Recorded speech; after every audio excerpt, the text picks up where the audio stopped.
नमस्कार दोस्तों, तो हो जाइए तैयार। आगे हैं नीलकमल सिंह जी एक नए अंदाज में एक नए सॉन्ग को लेकर, जिसमें फ़नी अंदाज और एक धमाकेदार अंदाज नीलकमल सिंह जी को देखने के लिए मिलेगा।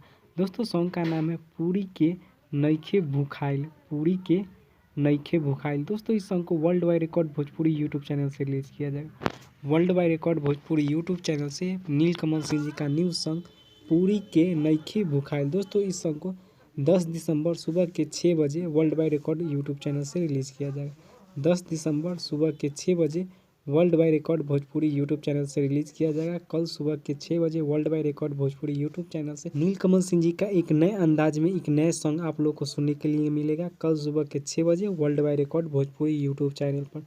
दोस्तों, गीत को गाए हैं नीलकमल सिंह जी ने और गीत को लिखे आशुतोष तिवारी जी ने और म्यूजिक दिए हैं आर.एस. शर्मा जी ने।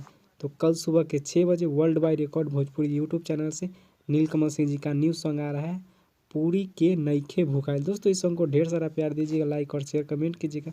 यह बहुत ही फनी अंदाज में यह सॉन्ग होने वाला है। तो इसे ढेर सारा प्यार दीजिएगा, लाइक और शेयर कमेंट कीजिएगा। भोजपुरी की ऐसी खबर जानने के लिए हमारे चैनल को सब्सक्राइब करें।